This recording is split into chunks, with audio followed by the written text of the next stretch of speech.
अस्सलामुअलैकुम dear students. Pre partition के आज के लेक्चर में हम जो टॉपिक डिस्कस करेंगे वो है द इंडियन नेशनल कांग्रेस। हम बात करेंगे कि इंडियन नेशनल कांग्रेस जो है ये क्यों इस्टेब्लिश की गई थी 1885 में, और फिर बाद में इंडियन नेशनल कांग्रेस की जो पॉलिसीज़ थी, जो इसके एक्शंस थे, उसकी वजह से मुस्लिम्स जो हैं वो क्यों एलियनेटेड हो गए, मुस्लिम्स ख़ुद को मार्जिनलाइज्ड क्यों फील करने लगे, जिसकी वजह से उन्होंने जो है वो सेपरेट इलेक्टोरेट की बात की। ठीक है, सेपरेट इलेक्टोरेट की बात की, फिर अपनी एक सेपरेट जो है वो पॉलिटिकल पार्टी बनाई 1905 में। तो आज हम इंडियन नेशनल कांग्रेस पे एक डिटेल्ड डिस्कशन करेंगे, हिस्टोरिकल बैकग्राउंड भी देखेंगे, और फिर बाद में इन कंप्लीट एक टाइमलाइन डिस्कस करेंगे कि 1885 से लेके 1947 तक तकरीबन जो है इनकी जो डिफरेंट टैक्टिक्स थे, जो पॉलिसीज़ थी, जिसकी वजह से फिर पाकिस्तान मूवमेंट जो है वो भी स्टार्ट होती है, और ये जो सब कॉन्टिनेंट है वो डिवीज़न की तरफ जाता है। यानी कि वो कौन सी ऐसी रीज़न्स थी जिसकी वजह से मुसलमान जो है वो सिर्फ़ एक ही डिमांड पे डटे रहे कि अब हमें जो है वो सेपरेट होमलैंड चाहिए, हम यहाँ पे मेजॉरिटी जो हिंदुओं की है वो यहाँ पे कोएग्जिस्ट नहीं कर सकते। ठीक है, तो इंडियन नेशनल कांग्रेस पे बात करते हैं, ये कब और क्यों बनी और इनकी पॉलिसीज़ जो हैं वो क्या थी। जैसा कि हमने प्रीवियस लेक्चर्स में जब वॉर ऑफ इंडिपेंडेंस जो है वो डिस्कस की थी 1857 के, उसके बाद हमने देखा कि जो हमारे पास सर सैयद अहमद ख़ान थे, उन्होंने असबाब बगावत हिंद में कुछ रीज़न्स, कुछ फैक्टर्स जो हैं वो मेंशन किए थे।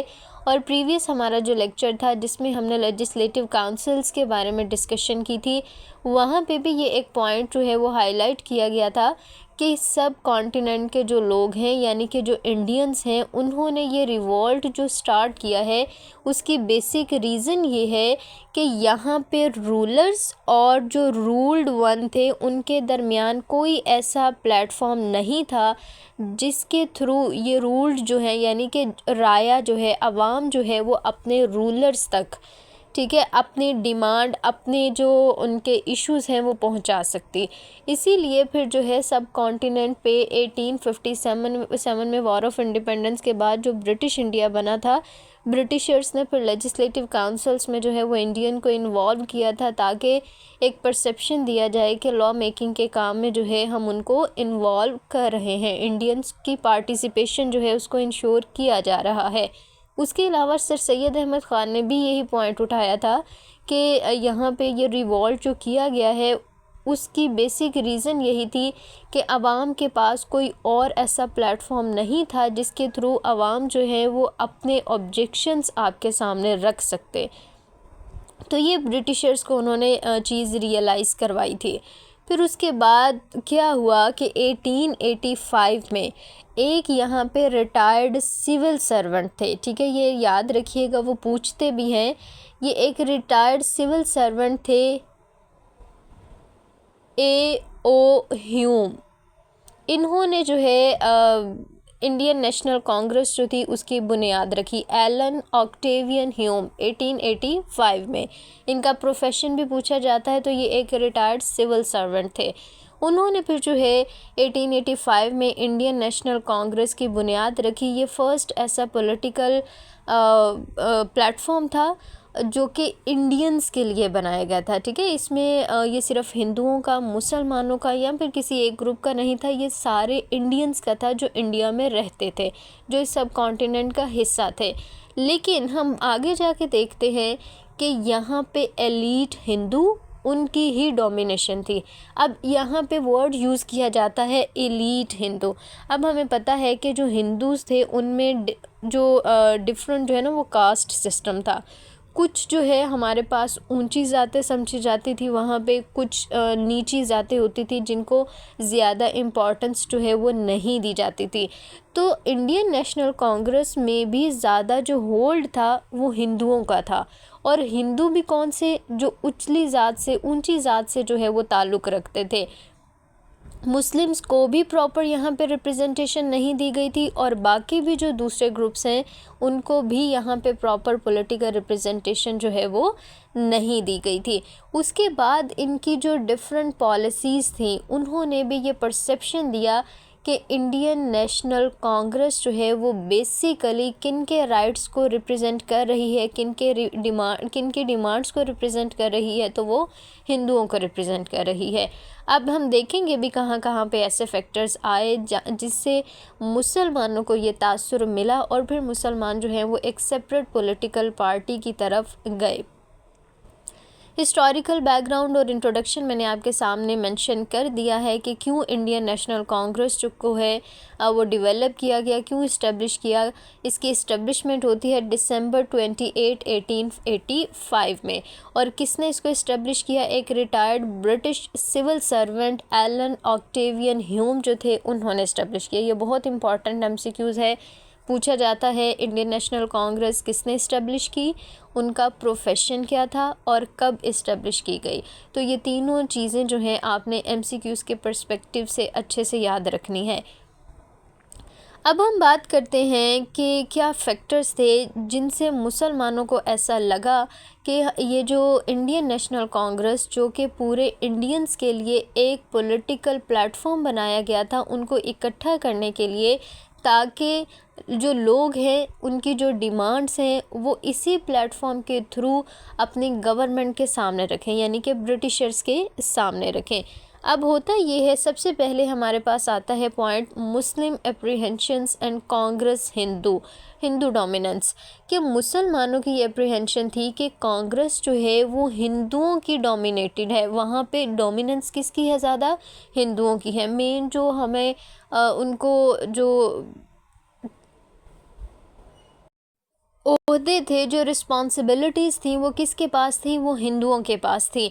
और ये एक नेशनल पार्टी नहीं थी। आप देखें इसका नाम क्या है? इंडियन नेशनल कांग्रेस, यानी कि पूरे इंडियंस जो हैं, इंडिया के रहने वाले जो हैं, उनकी ये एक नेशनल लेवल पे एक पॉलिटिकल पार्टी बनाई थी। ये किसी रीजन की नहीं थी। तो ये एक पूरी नेशन को रिप्रेजेंट तो करती थी, लेकिन इन रियलिटी ये सिर्फ यहाँ पे डोमिनेंस किन की थी? हिंदुओं की डोमिनेंस थी। और इससे ज़ाहिर ये होता है कि जब इन्होंने डिमांड रखी, कौन सी डिमांड? कि ये अपनी पार्टी के जितने भी मैटर्स वगैरह होंगे उनको जब लिखना वगैरह होगा तो ये किस डायलेक्ट में लिखेंगे। इन्होंने कहा था कि ये हिंदी जो देवनागरी स्क्रिप्ट है ना उसको प्रमोट करेंगे। एक हमारे पास पर्शियन स्क्रिप्ट है, उर्दू जो हम लिखते हैं ना वो पर्शियन स्क्रिप्ट में लिखते हैं, लेकिन हिंदी जो है वो देवनागरी स्क्रिप्ट में लिखी जाती है। अब ये देखें, जब 1967 में ये बात मैंने जब सर सैयद अहमद ख़ान वाला टॉपिक पढ़ा था उसमें ये चीज़ मेंशन की थी कि सर सैयद अहमद ख़ान जो हैं वो ये चाहते थे कि हिंदू मुस्लिम्स जो हैं वो यूनाइटेड हों, ठीक है, क्योंकि उनका ये परसेप्शन था कि अगर हिंदू और मुस्लिम्स यूनाइटेड होंगे तो हमारी एक नेशन यूनाइटेड होगी। और एक यूनाइटेड नेशन जो है वो फॉरेनर्स को, यानी कि ब्रिटिशर्स को जो है यहाँ से निकालने में हेल्प कर सकती है, या फिर अपना ओवरऑल जो स्टेटस है उसको इम्प्रूव कर सकती है। लेकिन फिर जब उर्दू हिंदी तनाज़ा शुरू हुआ, उर्दू हिंदी तनाज़ा क्या था कि हिंदुओं की जानिब से ये कहा जाने लगा कि उर्दू का हम जो है वो कौन सा डायलेक्ट लिखें, वो कौन सा स्क्रिप्ट लिखेंगे? देवनागरी स्क्रिप्ट लिखेंगे। मुस्लिम्स कहते थे कि पर्शियन स्क्रिप्ट होना चाहिए। तो बस इसी कन्फ्लिक्ट की वजह से सर सैयद अहमद ख़ान को ये रियलाइज़ हुआ था कि हिंदू और मुस्लिम्स जो हैं वो को एग्ज़िस्ट नहीं कर सकते। इसीलिए सबसे पहले जो है टू नेशंस थ्योरी का कॉन्सेप्ट जो है वो सर सैयद अहमद ख़ान ने ही दिया था, और ये उर्दू हिंदी तनाज़ा के बाद ही दिया था। फिर उनके दौर में ही जो है 1885 में इंडियन नेशनल कांग्रेस बनी, और इंडियन नेशनल कांग्रेस की भी ऐसी ही पॉलिसीज़ देखते हुए सर सैयद अहमद ख़ान को ये रियलाइज़ हो गया था कि मुसलमान और हिंदू जो हैं ये इकट्ठे नहीं रह सकते, ये यूनाइटेड कभी भी इस सब कॉन्टिनेंट में नहीं एग्जिस्ट कर सकते। उसके बाद हमारे पास देखें द खिलाफत movement and the collapse of Hindu Muslim unity. अब मैं यहाँ पे आपके सामने ना कुछ पॉइंट्स रखूँगी। 1905 में ब्रिटिशर्स ने एक एक्शन लिया था और उन्होंने कहा था कि जो प्रोविंस है हमारे पास बंगाल, हम इसको दो हिस्सों में जो है वो डिवाइड कर देते हैं, ईस्ट बंगाल और वेस्ट बंगाल। अब ये ईस्ट बंगाल और वेस्ट बंगाल को डिवाइड करने का जो बेसिक पर्पस था वो यही था कि हमारे पास जो बंगाल का एक रीजन है वो डेवलप्ड है, जबकि दूसरा रीजन जहाँ पे मुस्लिम्स मेजॉरिटी में है वो डेवलप्ड नहीं है। ठीक है, तो उन्होंने ये कहा था कि ये डिवाइड करके इसकी एडमिनिस्ट्रेशन भी ऑब्वियसली डिवाइडेड होगी, तो छोटे रीजन्स को एडमिनिस्टर करना जो है वो इजी होगा, इसीलिए उन्होंने बंगाल को डिवाइड किया था। और फिर मुसलमान जो हैं वो इस एक्शन से काफ़ी ज़्यादा सेटिस्फाइड थे कि इससे हमारा रीजन भी जो है वो डेवलप्ड होगा। ठीक है, डेवलपमेंट वहाँ पे आएगी। तो ये पार्टीशन ऑफ बंगाल का जो इनिशिएटिव ब्रिटिश ने लिया था ये मुसलमानों की फेवर में जाता था, लेकिन हिंदू जो थे उन्होंने इस पार्टीशन को एक्सेप्ट नहीं किया था। और इंडियन नेशनल कांग्रेस और उसके अलावा जो डिफरेंट मूवमेंट चली, जैसा कि स्वदेशी मूवमेंट्स थी, उनके जो एक्सट्रीमिस्ट एक्शंस थे उनको प्रमोट भी किया इंडियन नेशनल कांग्रेस ने। तो यहाँ से भी मुसलमानों को रियलाइज़ हो गया था कि हिंदू जो हैं वो कभी भी मुसलमानों की बेटरमेंट के लिए जो है वो आवाज़ नहीं उठाएंगे या उस चीज़ को एक्सेप्ट नहीं करेंगे। और ये जो एहतजाज था, जो प्रोटेस्ट था, वो इतना ज़्यादा शदीद हो गया कि हिंदुओं ने जो है, जो ब्रिटिशर्स की जितनी भी प्रोडक्ट्स थी उनको क्या किया, उनको बायकॉट किया। ठीक है, प्रोटेस्ट में उनको बायकॉट कर दिया। और फिर फाइनली क्या हुआ कि 1911 में ब्रिटिशर्स को इस पार्टीशन ऑफ बंगाल की एन्यूलमेंट करना पड़ी थी, उसको मनसूख करना पड़ा था और वापस जो है बंगाल के दोनों जो पोर्शंस थे, जो हिस्से थे जिनको डिवाइड किया गया था, उनको रिजुविनेट कर दिया, आपस में यूनाइट कर दिया और दोबारा से एक बंगाल प्रोविंस जो है वो बना दिया। तो ये जो एक्शंस थे जिसमें हिंदू जो है वो भी एक्सपोज हुए और इंडियन नेशनल कांग्रेस की जो फेवर वो कर रहे थे हिंदुओं को, उनके ऑब्जेक्टिव्स को, तो वो यहाँ पे जो है वो सारी चीज़ें खुल के सामने आती हैं।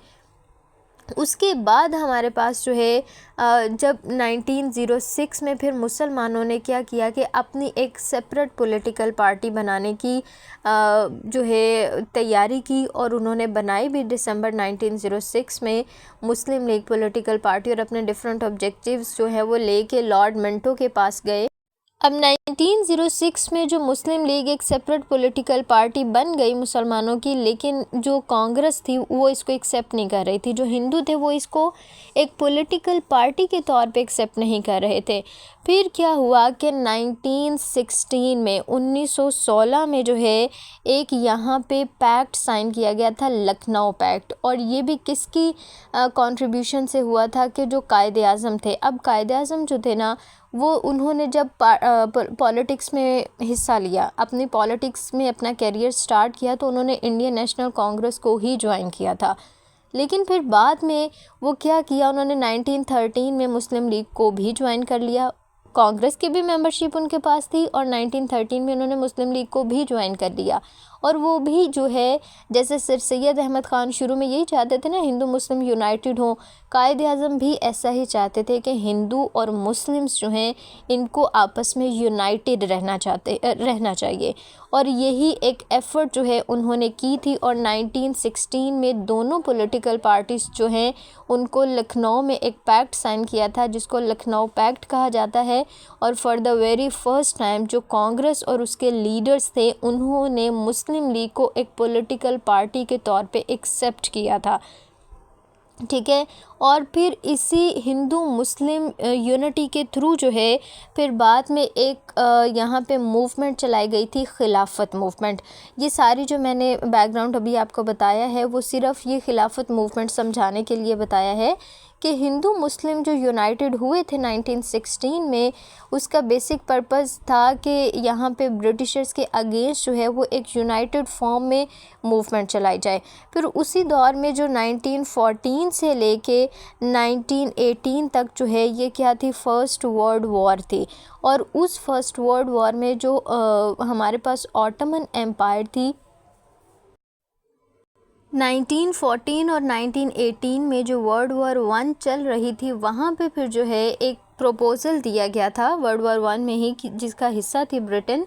उन्होंने कहा था कि जो खिलाफत है, जो ऑटोमन एम्पायर है मुसलमानों की, उसको जो है वो ख़त्म कर दिया जाएगा, और वो जो कंट्रीज़ उस ऑटोमन एम्पायर में आते हैं उनको आपस में डिवाइड कर लिया जाएगा। कुछ जो है कंट्रीज़ ब्रिटेन के हिस्से में चले जाएंगे, कुछ फ्रांस के हिस्से में चले जाएंगे, और इसी डिवीज़न की वजह से जो है ना पैलेस्टाइन वो ब्रिटेन के हिस्से में गया था। जो ऑटोमन एम्पायर की डिसइंटीग्रेशन हुई थी, जो बाल्फोर डिक्लेरेशन और स्काई पिकेट एग्रीमेंट हुआ था ना 1916 में, और बाल्फोर डिक्लेरेशन 1917 में, उसी के अकॉर्डिंग जो है पैलेस्टाइन गया ब्रिटेन के हिस्से में, और वहाँ पे इसराइल जो है एक सेपरेट स्टेट इस्टेब्लिश की गई। अब मुसलमान जो थे वो ये चाहते थे कि ये ऑटोमन एम्पायर की डिसइंटीग्रेशन जो है वो ना हो, ठीक है, वो खिलाफत को प्रिजर्व करना चाहते थे। इसीलिए उन्होंने ब्रिटेन के ऊपर जो है एक प्रेशर डालने के लिए मुसलमान और हिंदू जो थे वो मिल के उन्होंने ये मूवमेंट चलाई थी, खिलाफत मूवमेंट। लेकिन इस मूवमेंट में फिर बाद में क्या हुआ कि जो यहाँ पे गांधी थे उन्होंने यहाँ पे इनको क्या किया, धोखा दिया, और ख़ुद ही जो है ये नॉन कॉपरेशन की जो मूवमेंट थी वो चूरी चूरा इंसिडेंट की वजह से जो है उन्होंने ख़त्म कर दी, और मुसलमानों के साथ जो है वो कंसल्ट भी नहीं किया कि वो ऐसा एक्शन जो है वो लेना चाह रहे हैं। तो ये जो डिफरेंट यहाँ पे एक्शंस लिए गए थे ना कांग्रेस लीडर्स की जानिब से, तो इन चीज़ों ने जो है वो फिर मुसलमानों को इनसे बदजन किया था, और वो सेपरेटिज़म की तरफ जो है वो गए। उसके अलावा हमारे पास आता है the Congress rejection of separate electorate. अब ये सीन जो है वो जब 1906 में मुस्लिम लीग एक सेपरेट पॉलिटिकल पार्टी बनती है, तो मुसलमानों ने एक डिमांड जो है वो लॉर्ड मिंटो के सामने रखी थी। उन्होंने कहा था कि मुसलमानों को जो है ना वो सेपरेट इलेक्टोरेट का राइट दिया जाए, ठीक है। अब सेपरेट इलेक्टोरेट का राइट यानी कि मुसलमानों के लिए जो है वो सेपरेट सीट्स होनी चाहिए लेजिस्लेटिव काउंसिल्स में, एट सेंट्रल लेवल और प्रोविंशियल लेवल। और फिर उनकी जो उनके रिप्रेजेंटेटिव पॉलिटिकल पार्टी जो मुस्लिम लीग है, ठीक है, वो फिर जो है इलेक्शन सेपरेटली लड़ेंगे, मुसलमान उनकी सीटों से जो है वो इलेक्शंस लड़ेंगे। जब ये डिमांड रखी गई मुसलमानों की तरफ से लॉर्ड मिंटो के सामने, और लॉर्ड मिंटो ने 1909 में उसको एक्सेप्ट भी कर लिया था मॉर्ले मिंटो रिफॉर्म्स में, ठीक है। तो यहाँ पे फिर भी कांग्रेस की तरफ से बहुत ज़्यादा जो है ऑब्जेक्शन आया। उन्होंने इस चीज़ को रिजेक्ट किया कि मुसलमानों के लिए या किसी भी दूसरे ग्रुप के लिए जो है वो सेपरेट इलेक्टोरेट का राइट नहीं होना चाहिए। और देखें 1916 में उन्होंने ये मान भी लिया कि हम चलें, जो लखनऊ पैक्ट मैंने ऊपर आपको ज़िक्र किया उसमें उन्होंने मुसलमानों का सेपरेट इलेक्टोरेट का राइट भी मान लिया, मुस्लिम लीग को एक सेपरेट पॉलिटिकल पार्टी भी मान ली। लेकिन फिर दोबारा जाके जो नेहरू रिपोर्ट आती है ना 1929 में, वो दोबारा से इस चीज़ को अपोज करते हैं, और मुसलमानों के लिए जो वो रिज़र्व सीट रख रहे थे वो भी कम रख रहे थे। तो यहाँ पे फिर देखें कि एक तरफ वो मुसलमानों का साथ देते थे, दूसरी तरफ कोई ऐसा एक्शन लेते थे जो मुसलमानों के अगेंस्ट होता था और मुसलमानों को जो है वो एलिनेटेड कर देता था। अब उसके अलावा objectives of Hindu dominated Congress, अब हिंदू डोमिनेटेड जो कांग्रेस थी उसके ऑब्जेक्टिव्स जो थे वो किसको प्रोमोट करना या किसको प्रोटेक्ट करना था, हिंदुओं के राइट्स को प्रोटेक्ट करना था। अब आप देख लें वो 1905 में पार्टीशन ऑफ बंगाल के अगेंस्ट प्रोटेस्ट हो, या फिर 1909 में मिंटो मॉर्ले रिफॉर्म्स के अगेंस्ट प्रोटेस्ट हो, या फिर हमारे पास जो नो कॉपरेशन मूवमेंट जो है, नॉन कॉपरेशन मूवमेंट, उसमें से विदड्रॉ हो, या फिर 1929 में नेहरू रिपोर्ट हो, या फिर उसके बाद 1937 के इलेक्शंस के बाद जो 1937 से 39 तक कांग्रेस के मिनिस्ट्रीज़ हों। ये सारे जो हमारे पास एक्शंस हैं वो क्या बताते हैं कि जो कांग्रेस है उसने हिंदुओं को ही प्रोटेक्ट करने, उनके राइट्स के लिए जो है वो काम किया, और दूसरी जो माइनॉरिटीज़ थी इंक्लूडिंग मुस्लिम्स, उनको बहुत ज़्यादा ऑप्रेस किया। यहाँ पे हम एक एग्ज़ाम्पल देखेंगे भी 1937 के इलेक्शंस। अब 1937 के इलेक्शंस क्या थे। 1935 में ना एक नया जो है वो एक्ट आता है, इंडियन एक्ट 1935 में। अब उसके अकॉर्डिंग जो है वो इलेक्शंस करवाए जाते हैं। उन इलेक्शंस में क्या हुआ था कि जो कांग्रेस है उसको मेजॉरिटी सीट्स जो हैं वो हासिल होती हैं 7 प्रोविंसेस में। ठीक है, सब कॉन्टिनेंट को डिवाइड किया गया था 11 प्रोविंसेस में अकॉर्डिंग टू इंडियन एक्ट 1935। ये भी एमसीक्यूज याद रखिएगा, कितने प्रोविंसेस में डिवाइड किया था, 11 में। और कांग्रेस को मेजॉरिटी कितने में हासिल हुई थी, 7 प्रोविंसेस में। अब कांग्रेस ने क्या किया, जहाँ पे एक एब्सोल्यूट मेजॉरिटी नहीं थी वहाँ पे कांग्रेस ने मुस्लिम लीग के साथ कोalition गवर्नमेंट बनाने से इनकार कर दिया। ठीक है, उसने दूसरी पॉलिटिकल पार्टीज़ के साथ कोalition करना मुनासिब समझा, लेकिन उसने मुस्लिम लीग के साथ जो है वो कोऑपरेशन नहीं किया। अब जब उन्होंने डिफरेंट प्रोविंसेस में अपनी मिनिस्ट्रीज़ बनाई, अपनी गवर्नमेंट बना ली, तो जो 2 साल का टेन्योर था जिसे कांग्रेस मिनिस्ट्रीज़ कहा जाता है, 1937 से लेके 1939, ये डार्क पीरियड कहलाता है मुस्लिम्स के लिए, क्योंकि इसमें बहुत ज़्यादा मुसलमानों को जो है वो टारगेट किया गया था, उनसे उनकी ज़मीनें छीनी गई, उन पे जुल्म सितम किया गया और उनको फोर्स किया गया। स्पेशली वो लोग जो कि मुस्लिम लीग से अटैच्ड थे, उनसे कहा गया कि आप अपनी ये मुस्लिम लीग की जो मेंबरशिप है या फिर आपने अगर उसको ज्वाइन किया हुआ है तो आप छोड़ दें, आप कांग्रेस को ज्वाइन करें। तो ये बहुत ज़्यादा जो है मुसलमानों को टॉर्चर किया गया था ये कांग्रेस मिनिस्ट्रीज़ के दौर में। अब यहाँ पे एक बात मैं क्लियर करूँगी कि ये जो कांग्रेस मिनिस्ट्रीज़ के दौर में मुसलमानों को टारगेट किया था ना, ये एक तरह से मुसलमानों के फ़ायदे में भी किया था, क्योंकि इससे पहले ना बहुत सारे मुसलमान लीडर भी, ठीक है, मुसलमान आम आवाम तो थी लेकिन कुछ लीडर्स भी ना वो यही चाहते थे कि हिंदू मुस्लिम यूनिटी होनी चाहिए, हम इकट्ठे मिलके यहाँ पे रहेंगे। लेकिन जब उन्होंने प्रैक्टिकली ये रियलाइज़ किया कि अगर यहाँ से ब्रिटिशर्स चले भी जाते हैं तो हिंदू जो हैं वो क्या होंगे, वो मेजॉरिटी में होंगे, और ये मेजॉरिटी जो है वो मुस्लिम माइनॉरिटी को बहुत बुरी तरह से टारगेट करेगी। और इसकी प्रैक्टिकल मैनिफेस्टेशन जो है ये कांग्रेस मिनिस्ट्रीज़ में देख ली थी मुसलमानों ने भी और मुस्लिम लीडर्स ने भी। इसीलिए फिर 1939 के बाद 1940 में अगर आपको याद हो तो पाकिस्तान रेजोल्यूशन जो है, किरारदाद पाकिस्तान पेश की गई थी, जिसको लाहौर रेजोल्यूशन भी कहा जाता है। और 1940 के बाद मुसलमानों की सिर्फ एक ही डिमांड थी कि हमें जो है वो एक सेपरेट होमलैंड चाहिए। अब इससे पहले जो है डायरेक्टली उन्होंने बात नहीं की थी। हालांकि 1930 में जो है अल्लामा इकबाल हमें एक सेपरेट स्टेट का कॉन्सेप्ट दे गए थे, लेकिन मुस्लिम लीग की जानिब से उसको प्रॉपर जो है एक मूवमेंट का नाम या प्रॉपर उस पर कोशिशें जो है वो नहीं की गई थी। लेकिन ये कांग्रेस मिनिस्ट्रीज़ और उसमें जो हमारे पास ऑप्रेसिव पॉलिसीज़ थी कांग्रेस की अगेंस्ट मुस्लिम्स, उन्होंने मुसलमानों को रियलाइज़ करवाया कि नहीं, को एग्जिस्टेंस पॉसिबल ही नहीं है हिंदुओं और मुसलमानों का यहाँ पे। इसलिए फिर 1940 में यहाँ पे लाहौर रेजोल्यूशन प्रेजेंट की गई और सेपरेट कंट्री, सेपरेट होमलैंड जो है उसी पे काम किया गया। अब मैंने आपके सामने ये कंप्लीट टाइमलाइन रखी 1885 से लेके कि कब कब कैसे कैसे कांग्रेस ने मुसलमानों को ये फ़ील करवाया कि नहीं, हिंदू और मुस्लिम्स जो हैं उनका को एग्जिस्टेंस सब कॉन्टिनेंट में पॉसिबल नहीं है। सबसे पहले 1885 से पहले भी जो 1967 का जो उर्दू हिंदी तनाज़ा था वहाँ से मुसलमानों को रियलाइज़ हुआ था।